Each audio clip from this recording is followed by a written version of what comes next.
ക്ഷേത്രത്തിനെ കുറിച്ചുള്ള ഐതിഹ്യത്തെ കുറിച്ചാണ് അറിയുന്നത്.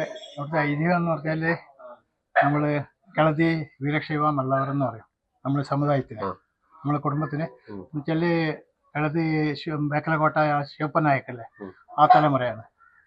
എന്നിട്ട് നമ്മളെ ഇക്കേരി കളത്തിയിൽ നിന്ന് വന്ന് കോട്ടകൾ കെട്ടി നമ്മളെ ലാസ്റ്റ് കോട്ടയാണ് ഇത് കാഞ്ഞങ്ങാട് പൂങ്കാവനം. അവിടുത്തെ രാജാവായിരുന്നു ദളവായി ദേവയ്യ എന്ന് പറഞ്ഞിട്ട് നമ്മളെ പൂർവികര്.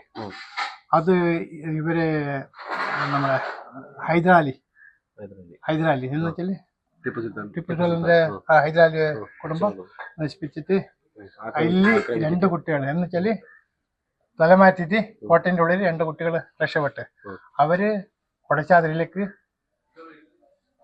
പോയിട്ട് 36 കൊല്ലം എന്ന് വെച്ചാൽ 3 വ്യാഴവട്ടക്കാലം തപസ് ചെയ്തിട്ട് ഇവിടത്തേക്ക് ദേവിനെ കൊണ്ടുവന്നത്.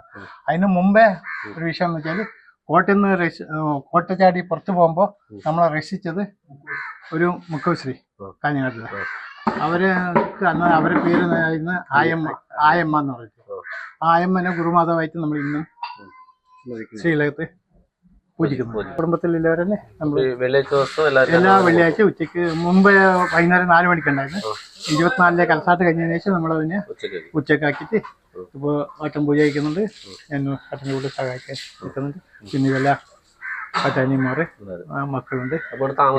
ഇത് 2 ഒന്ന് ഇവനുണ്ട്, പിന്നെ ഒരു ഇളപ്പൻ്റെ ഇളമ മാത്രമേ ഉള്ളൂ. ചെക്കൻ പുറകിലുള്ളത്. ഇത് മൊത്തം പഴയ പട്ടലുണ്ടെന്ന് വെച്ചാൽ എട്ടക്കര. അപ്പം അത് ചിലപ്പോൾ പുറമ്പൊക്കെ ആയിട്ട് കൂടിച്ച് അതുകൊണ്ട് വിഷയമാണ്. ഇതാ ഇവിടുത്തെ മെയിൻ വിഷയം.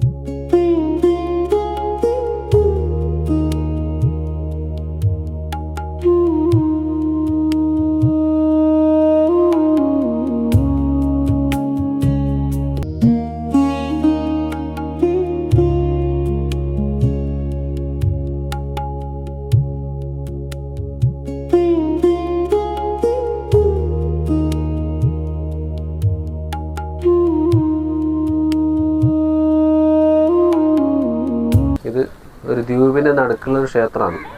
എല്ലാ വെള്ളിയാഴ്ചകളും മാത്രമേ ഇവിടെ പൂജ ഉണ്ടാകാറുള്ളൂ. വൈകുന്നേരം വിളക്ക് വെക്കുന്ന മാത്രം. ഇവിടെ എത്തിപ്പെടാൻ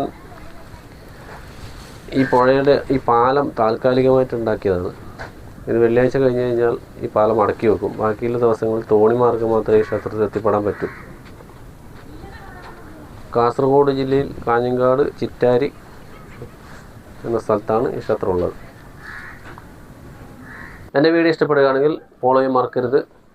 ഫോളോ ചെയ്യുക, ലൈക്ക് അടിക്കുക, ഷെയർ ചെയ്യുക. എല്ലാവർക്കും നന്ദി.